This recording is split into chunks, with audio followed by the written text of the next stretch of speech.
Welcome to the Sustainable Packaging Podcast with Cory Connors, presented by Atlantic Packaging. I'm your host, Cory Connors. In today's episode, I connected with environmental artist and activist Benjamin Von Wong. His work has been impacting the global sustainability conversation for over 14 years. I hope you enjoy this as much as we did. I'd also like to thank our sponsors, SpecRite, and Lorax EPI. We couldn't do this show without them. Welcome to the Sustainable Packaging Podcast. I'm so excited today to have Mr. Benjamin Von Wong, an artist in this space who has done incredible things, including installations at worldwide events about sustainability. But welcome to the show. Yeah, thanks for having me. It's great to be here. I'm honored. You've been an environmental artist, an activist, and speaker for over 14 years. Tell us how you got inspired to get into this kind of genre of artwork. Yeah. So my background is actually not in art. I studied hard rock mining engineering. So I worked 3.5 years doing that. So diametrically opposed to what you might consider as an environmentalist. Just picked up a camera and became an early day influencer. Like no impact, just fantasy, like tying people underwater, dangling them off rooftops, lighting them on fire. That was like kind of my early day work. So I was really engaged in fantasy, and you do these stunts to attract attention because that's really the best way to survive as an artist. And over time, as I became kind of I wouldn't say like a A-list successful kind of creative, but maybe a solidly B-list celebrity, I suppose, in doing my kind of art, it eventually got kind of boring. Like at some point when you have, it felt like things were working. I was creating work. I was getting views. I was starting to get a lot of sponsorship deals. I was starting to get clients. I think it just started to feel a little redundant because I was like, I'm doing these projects. I'm getting a lot of views. I'm getting a lot of comments so that I can get the next project. But like, what is it all for? The act of creating alone was not motivating enough. Somewhere in 2015, 2016, I just said like, you know what? I'm going to take a break from trying to create these crazy, fantastical things. And I just want my work to mean something, anything. And it was like this weird moment in time where I was like, I don't know what I care about. I don't have a cause that is my cause, but I know I want to do something. And so I just started watching documentaries. I started trying to figure out how, like, where are the opportunities to intersect fantasy and impact? And somehow the projects that were environmental themed were the ones that started sticking the most. And so when I first started these, they were more just like, climate change is a thing, or we need to protect the oceans, but it was like kind of broad. But I think the more you learn about these issues, the more you dive deeper into them, you kind of get sucked up into it. And so I like to say, like, a lot of my earlier days, I was a very, very reluctant environmentalist because it's really inconvenient. Like you just feel guilty all the time. Nothing you do is quite right. Actually, like you're invited to do less and less things. And it took quite a while for me as I was starting to get into this world to figure out like the balance of what I don't know, like what to change. Like, do you change everything all at once, or do you start small? And is it about individual action, or is it about the system as a whole? And just kind of like dive into the nuances and complexity of all of that. But that's the inception of it all. It was tripped and fell into this life as both an artist and an environmentalist. That's an amazing background. I had no idea you were engineering first, and then, well, it makes sense, right? Because the creations that you make are incredibly highly engineered and very intricate and fantastic. But like your most recent, or one of your most recent projects was incredible, 6 meter tall and placed right outside the United Nations. Yeah, there it is. The Thinker. The Thinker's Burden. Yeah. Love the Thinker's Burden. Just, how did you get approval for that? How did you get encouragement even for the project and funding? All the things. Yeah. So for those of you who don't know, like, I mean, so I basically have recently focused on creating work at large scale multilateral treaty negotiations at the United Nations. And it's not because I'm really invited to create this. It's more just that I know these are happening. I know they matter. And so I have to like cold email my way to find the right person to get permission to create the thing, and like leverage any kind of relationship between corporations, public institutions, United Nations, just trying to figure out like who's the right person I need to talk to. Because just because you've done it once doesn't mean you get to do it again, because every project is in a different city, a different country.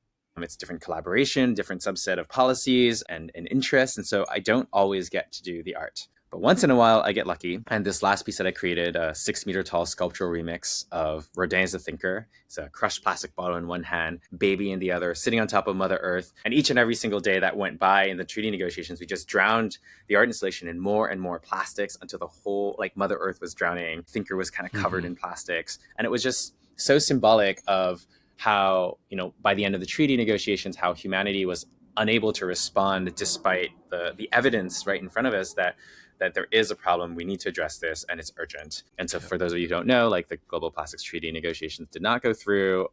Actually, the chair ended up stepping down a month later. And so right now, like INC 5.3 is only going to be a one-day event in Geneva. And I think they're just trying to reorient and figure like, well, what do we do? Like, how do we move this process forward if just a handful of countries can slow the entire process down or veto things? What does multilateralism actually look like, and how do we update it so that it fits more with the times? So I think this is an ongoing challenge. But me as an artist, I think I really just try to find ways of contributing in the one way that I know how. And, in this piece, I know we're on a packaging podcast, so in this piece, we did focus on a lot of like single-use plastic stuff, but I also wanted to focus on other things. We had tires, we had building materials, we had fishing nets, because it was really important to me that we understand that it's about much more than just one little piece of the problem. Like plastics is in everything, from the clothing that we wear to the toys that our children play with, and so on and so forth. And so it's a far bigger problem than just like one thing. And I know that like packaging and single-use plastics get a lot of the flack, and they are a lot of the volume of the problem, but it is also still one piece of the puzzle. Hey friends, we are going to take a quick break to thank our sponsors. Please be sure to support them. Are you shipping with recycled corrugated? Think outside the box with 3M tape. 3M packaging tape can help you overcome your recycled corrugated challenges with confidence, making sure your boxes are sealed securely the first time, reducing downtime, and providing consistent performance. With 3M as your partner, you can maintain productivity, achieve cost savings, and turn packaging problems into sealing success. When you use recycled corrugated shipping boxes, think 3M packaging tape. Sustainability starts long before a product hits the shelf. It starts with the spec. That's why brands choose SpecRite, the leader in intelligent specification data management and modern product lifecycle management. SpecRite turns siloed packaging and product data into connected, reliable intelligence so AI can identify waste, optimize materials, streamline supplier collaboration, and accelerate sustainable product design. If you're trying to reduce packaging complexity or meet evolving regulations, it's time for a spec-first approach. SpecRite, the intelligent foundation for every product. Discover more at specrite.com. This episode is sponsored by Lorax EPI, global leader in environmental compliance and sustainability solutions. Lorax EPI empowers businesses to reduce their environmental impact and transition towards sustainable models through innovative software and expert consultancy. Their Envy platform supports EPR reporting, environmental taxes, and voluntary commitments, while providing data-driven insights to set ambitious goals and track progress. With tailored strategies and a commitment to transparency, Lorax EPI turns compliance into a competitive advantage. Learn more at loraxcompliance.com. That's an excellent point. Yeah, plastic and packaging is often the villain, but like you said, fishing nets are a huge part of waste in the environment, and tires and building construction materials, and all of these things are waste that often end up in landfills or the environment in a way that needs to be dealt with and handled. So great point. I'd love to talk to you about the Thinker's Burden a little bit more, your art installation. How do you feel like it was received at the United Nations event? And do you think it had any impact? I know it was globally recognized and on media, it got tons of media attention all over the place. You've got hundreds of thousands of followers and all of these things. But I'd love to know your thoughts on that. Yeah, measuring the impact of art is really hard. And so I think that there was a point in my life where I really wanted my work to be the inflection point for something to happen. And I think as I've gotten older, I think I've realized that like even when something happens that maybe is a tipping point for something else to happen, it's like there are people that are so many people from so many walks of life that are all working on this problem. And like one person to come in and claim credit and said, I was the one who did this just because I was the one who signed the paper, got the thing over. It's actually kind of like very egocentric. And so the way I kind of think about it more is like, what is the role that I want to play in this ecosystem of change? There are a lot of different players, and like my role is to maybe introduce the one thing that hopefully everyone can agree upon. So it doesn't matter if you're from civil society or in a fossil fuel producing country. I think we should all be able to agree that this growing plastic problem is harming both our environment and the health of not just this generation, but all future generations. And so I wanted to bring the conversation back to something that we could all agree upon. And I think from there, and one of the reasons why I think my art gets a lot of visibility is because it doesn't point the finger necessarily at who is responsible or what needs to happen next. It really tries to highlight what is the universal truth. And maybe in my case, I obviously have an opinion, so I'm trying to like center the science that is focusing on human health and well-being, because I think that's the core reason why everyone is there, is because we don't want to live on a planet that is killing us, and we don't want to create products that are harmful to us. And it's not maybe just the end product, but also the extraction process, the chemicals that are used to produce it. It's how it breaks down in the environment, how it enters our bodies.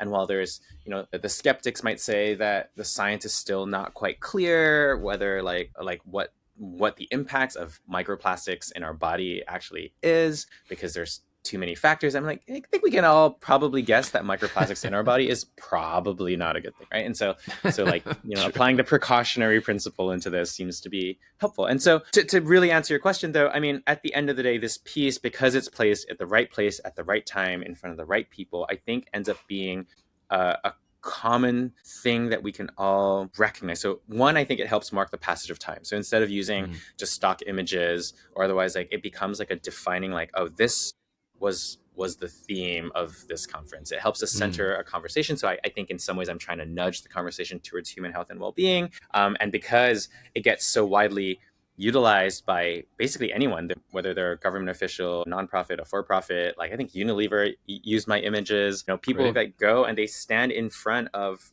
the art and they take a photo talking about why they're there. And so, it's sort of like it empowers everyone, because to create change, we need to move the center. We can't just have, I think everyone has a role to play. We have like the green pieces that are calling for like urgent, radical, immediate attention. And then WWF, for example, might be like in the middle with the businesses. And then you might have the fossil fuel countries. But like that whole spectrum needs to shift together. You can't just have one group keep pulling on one side and the other just refusing to move their ground. We need to move everyone. And the art that I create like hopes to bring some level of cohesion. If my art wasn't there, would the negotiations still have happened? Yes. Would we have been ended up at the same place? Probably. Like, I don't think my art actually changes anything in that way, but I do think it helps to move people, helps to shift something in them. And at the end of the day, like we all just do our part. Like I'm an artist, so I try to bring art into the picture. You're a storyteller, storytelling through your podcast, and everyone who's listening to this is all one tiny piece of the puzzle. And I think we do ourselves a disservice to think like, oh, I'm the one that's going to make all the difference alone. We're all just part of an entire ecosystem of players. I love that. I think that's really important and valuable points. But I do think your art has made an impact in many ways. I saw it, and I think it impacted me. So I can tell you that. And I saw your interviews with people out front of the UN. You had some very high caliber people there that you were talking to. And I loved how you said, here's why I did it. And here's some ideas that I have for improvement. And you talked about reusable packaging, and refill in some of your interviews. Do you want to speak to that a little bit? Yeah, I think it sort of depends, right? Like when everyone agrees on like what plastics flowing in the ocean is a problem. Okay. And then when you start like going up a little bit, some people think recycling is okay. Some people are like, well, actually recycling rates are too low. And then some people might go even deeper and say like, well, actually like the recycling process itself is toxic, or the products break down even further. So maybe that doesn't work and recycling doesn't. So it really kind of depends on like, what I think is cool about art is that it gets to engage people at like every level of that chain. And for me, as a little bit of a nerd, I think that having been in the space for a while, I think a lot about how the real culprit is our culture of overconsumption and this disposable culture where we're so like, it doesn't really even matter if your packaging is more sustainable. I think many paper and cardboard products, as you probably know, actually have a significantly higher carbon footprint, right? Like that material still needs to come from somewhere. And when we say one material is better than the other, it really depends on like what parameters we're looking under, right? Like what are we using to determine better or worse? And so when we think about, I guess we were taking like a life cycle analysis approach, when we're looking at like the carbon footprint of the product, but we're also looking at like what does the end of life look like? What are its chances of entering the environment? I think, refillable solutions generally tend to be really ideal, but then there's also the reality that that does not work for every single product and service, right? Sure. I think a lot about like how many supermarkets across the world banned plastic bags, and then they just force everyone to buy like a tote bag that has uses I don't know 100x more material, but then they sometimes but then users sometimes just treat that as like the disposable bag. So have you really like solved the problem? Because now every single person has like 1,000 little plastic tote bags inside of their rooms. And yet there are countries in the world where it's made a huge difference in terms of like how many plastic bags are floating in the wind, spaces that have poor waste management systems and so forth. And so I think we have to kind of always like contextualize the problem we're trying to solve and the current technologies that are available to us. So I'm pretty pragmatic. I do think that it would be really great to figure out a way of like switching everything into like refillable, reusable, hyperlocal, like all the buzzwords that you might hear. And yet we're still so far away from that. Like the system is just not designed for that. So like, what are the steps along the way? How do we get closer? And I think that's sort of part of the work that you guys do at Atlantic, is figuring out, okay, cool. We know what perfect looks like, but we're not ready for it. The world just can't do it. So what are the steps to get a little bit closer? I think that's it. We focus at a New Earth Project and Atlantic Packaging on things that are viable, things that are real, and things that are an actual improvement or a reduction in material used, but will still perform. And I think that's, like you said, that's so valuable to realize. Banning plastic bags at a grocery store is an interesting concept, but those plastic bags were often reused as trash can liners. And so when they banned those, sales of trash can liners spiked by like 400%. So these kind of things they didn't really think through, like, oh wait, a lot of people reuse these and will take their lunches and to work and school in those bags. But you're right. There's so many things we can look at and so many ways that we can address these issues of reduction and improvement in sustainability and packaging. Yeah. I want to talk about... one of my... Yeah, go ahead. Yeah, sorry. It's just real quick, like to, beyond like the refill and reuse thing, like one of the reasons that so one of my earlier projects, how I got into this, was creating a giant 4-story tall sculpture of a plastic faucet spewing plastics all over the environment. Yes, and that was specifically around yeah, thank you. It was specifically around this idea that we need to turn off the plastic tap, and specifically in this, one of the reasons why I champion this as a concept, as an idea, is that I think like humans are ingenious, right? If only given the right incentives. Yes, it takes time, but I do think that if we started capping plastic production at the source, and we started giving all these market signals to companies and countries that we are going to need to shift our strategies away from plastics and fossil fuels and things that are damaging to the environment in the long term, that human ingenuity will find a way to think of other ways and other solutions. It just lacks the necessary incentive structure to accelerate that. And I think this is one of the modalities that I think that become more interesting when you start looking at the entire system rather than just looking at the single product that you want to vilify inside that system itself. Yeah, well said. That's it. You can't just say this is bad and here's, and we should stop it. You have to say, here's how we replace it. And I think that's the goal and the mission of Atlantic Packaging and a New Earth Project. I did want to talk about Sea Change 2025. Okay. What an amazing event. That's where I met you. Met you with Dave Ford and the Ocean Plastics Network. How did that experience go in Vermont? What did you think? You made some really cool artwork. Let's talk about that. Yeah, I mean, Dave Ford from the Ocean Plastic Leadership Network is one of the, I guess, most impactful humans in my life. In that, it was sort of his intervention that led me to create my first installation at the UN, that then catalyzed all these other opportunities for collaboration with other people. And so I think without Dave Ford in my life, everything would look radically different. And so when Dave says, "I'm really excited about something, you should come, Ben. I don't know how you fit in," I'm like, "All right, cool. Let's sign me up for it." And so the Sea Change conference ended up being, well, my role, I guess, was really trying to map funding flows for extended producer responsibility bills that were being passed across different states, and to actually observe how they were different from one another in order to help legislators who were considering proposing extended producer responsibility bills in their states could actually start thinking, because thinking about what they were doing and where the pros and the cons were. And so it was a super nerdy thing in a field that I don't have specific expertise in.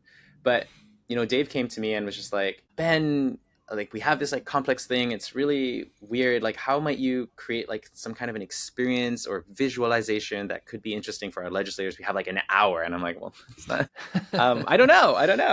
The idea we ended up coming up with was just taking all the existing states that had passed EPR legislation, mapping out where the money goes, because ultimately money is what decides so much, and create a map for folks to actually look at, comment on, criticize, compare, and I think it was pretty successful. I personally was most excited by, I think it was Holly from Tennessee. They're trying to pass a Waste to Jobs Act in the first red state, and I'm like, oh, that seems really interesting, because if so far it's all just Democratic states that have passed extended producer responsibility laws. But if you start framing this as a nonpartisan issue, as something that is, who wants an overflowing landfill in their neighborhood, in their communities, right, which are most often rural, red counties and neighborhoods, why not start thinking about better waste management systems which are both profitable and better for the environment?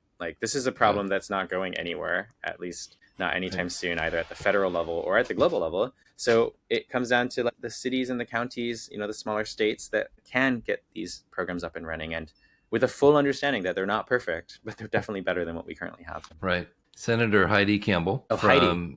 Yeah. She's amazing. And she's been on this podcast too. That episode comes out next week. I'm so thrilled that, yeah. So or I should say it came out, because people that are listening to this will be in the future. Mm-hmm. But no, she's incredible, and her program is amazing, and the efforts she's making, it's really cool to watch. But your art, you basically had these big wood cutouts in the shape of each state that has an EPR law that's been passed, and then you took different colors of strings and you mapped out on the states. Is that right? Can you walk us through how that process worked on your art? Yeah, we just tried to have different string colors to map different funding flows, whether it was from a municipality or it was from a PRO, etc. And the idea was just so that people could hopefully start easily seeing where the money was flowing and how complex those financial flows look like between states. Yeah. I don't think it was so much about trying to highlight what was better or worse, because that may not actually be that easy to see, but it was a really interesting starting point for a deeper discussion. When we were trying to map this, we were hopefully, I think I wanted to say this is better and this is worse. Right. And the feedback was ultimately that it's really just a whole set of trade-offs. Nothing is right, nothing is wrong. You just, it depends. And I'm like, okay, yeah, this is really complicated. Gosh. That's the answer in packaging so many times. People will say, what's the most sustainable? And you'll say, well, that depends. What's the project? Yep. What are we doing? What are we shipping and why? So great points. Really interesting. Before we started, we were talking about a partnership, or at least a collaboration we did with the New Earth Project and you with the World Economic Forum. Can you tell us about those awards and how you're working with Atlantic Packaging and the New Earth Project? Yeah, for sure. So I don't do these very often, but once in a while I get the opportunity to have a small commission to create a small art project. And in this case, I was invited by this subsidiary of the World Economic Forum called the Gaia Awards. Gaia standing for Giving to Amplify Earth Action, so GAEA. And they're going to be giving out these awards at Davos this year. And they asked if I could design a set of 5 trophies. And the design that I ended up creating was basically some manzanita driftwood that we actually painted in structural paint so Wow. it kind of has a look of glitter, but it's actually paint pigmentation that is cellular rather than chemical. And so when you look to Incredible. nature and you think of like butterflies or scarabs, the reason we see their iridescent colors is not because of like a chemical composition. It's the molecular structure of how light refracts inside of the cells that give it its color scheme. And so we thought it'd be so Amazing. cool to create these colorful gears, these colorful tree branches mounted on top of gears, which symbolize system change, cradling a glass globe to like this fragile earth that we're trying to protect. And I needed to find a way of getting that shipped from where I am all the way to Switzerland, Davos, where this is going to be put on display. And of course, they wanted it to be as sustainable as possible. And I was like, well, I think I know one person that works in packaging. I actually reached out to Dave, eventually got to chat with Don and the others in the team. I was really excited to just discover, like some fun materials like this cruise foam packaging that we're going to be using. We're going to cut them out and convert them into pellets. And so this, for those who don't know, is like kind of a styrofoam that is entirely biodegradable. I think you can even eat it. That's what I heard. Yeah, It's made from chitin and cornstarch. Mm-hmm. And so it's, it feels kind of exactly like squishy, like styrofoam. But this, I think, is going to be perfect to protect both the branches and the glass. And then we also have these, I guess, also biodegradable zip ties. I forgot what they're called. Yeah, those are called fiber straps. Fiber straps. Yeah, so you have these fiber straps that I guess are made from paper and biodegradable plastics or something that you can just kind of use to secure different packaging around the more sensitive areas, and all of that packed into a couple cardboard boxes. So it was really interesting being on the side of needing to package something, because I'm like, it doesn't happen. I never thought about how to package something, because you want it to be, one of the ideas that we originally had was to use like wood crates and like old reused wine crates, which I think would have worked, but that would have been so much heavier, and it would have cost so much money, and I think ultimately would have had a higher carbon footprint. And so it's like, wait, no, back to lightweight. So that was like a fun. I'm so excited that you got to work with our team and got to collaborate. I can't wait to see those awards when you're able to show them. I know. Yeah, I'll make a little video for you guys, and so it should be out by the time this podcast is ready, and maybe we can you can use some of that media to create something here. I'll add a link about that. Yes, sir. Exactly. Sure. Well, that's incredible. Anything else you want to tell us about? Any new projects you've got coming up, or anything that you're excited about as for your artwork or projects? I mean, I continue to stock the different COPs. I mean, the plastics 3D look is kind of stalled right now, so I'm going to shift my attention away from that. There's a COP on desertification happening in Mongolia this year in August that I'd like to do something for. We'll see if I manage to pull it off. COP 31, the climate conference, is going to be taking place in Turkey, so trying to find people that I can talk to get permission to create some giant art installation that's maybe more ocean themed, because I think Australia is the co-president of that conference, and they really want to highlight all the Pacific Island nations. And so I think oceans is going to be the theme of the next conference, and I'd like to really get involved in that. But then I'm also just like generally open to collaborating with different people. I think this year, every project takes like 6 to 9 months to develop, because you're really trying to figure out what the right place at the right time to activate something looks like, right? Like, I'd really love to work and support the EPR bill in Tennessee, but if I were to create art, where would I create it? Even if we had the money, like, where would you create it, and what would the message be, and how would that actually make a difference, right? And so I'm always looking both for like opportunities where art and policy get to intersect. And then, of course, we're always looking for like the financial partners who want to come in and support the work and to make it possible. And so I live in a really interesting world where there's like no obvious roadmap on like what's going to happen next, but I'm always open to conversations if anyone wants to have. I love that. You kind of have to be available for the universe to respond. Yeah, that's exactly what it is. Like, dancing with the universe, waiting for my next dance partner. That's great. Well, that's how it is in life, right? Maybe the Sustainable Packaging Coalition, it's something that you could be interested in. That's in Nashville. Senator Campbell will be there, and I think maybe that I'll connect you with that team, see if maybe there's a partnership there potentially. Maybe. I mean, I think of like Cruise Foam as one company. I'm sure you guys know a ton more, but like there's so much. Obviously, if you're making packaging, you have the volume of material that's accessible to you is so high, because it has to be great unit economics for it to be worth it. And so like to create something out of sustainable alternatives that was large and really impressive at a space like a conference like that, I think would be like super fun. And my work, one of the things that to be self-critical of my work is I think my portfolio overly focuses on what's wrong with the world, and it doesn't focus on like the things that give us hope. And so if there are more reasons to be hopeful and more companies like Cruise Foam who can do better at scale and cheaper, like Yep. I would love to find ways of highlighting that kind of stuff, because I just think it's so cool. And I think the world needs more hope, and when we can point them towards something that can share that, it just makes a better world, because it gives us more resilience and a more positive outlook on what's possible. Well said. What a great way to finish the show. Thank you, Benjamin. Really appreciate your wisdom and the beautiful things that you create and the impactful things that you create. So thank you, and please keep up the good work. Thank you. Thanks for having me, man.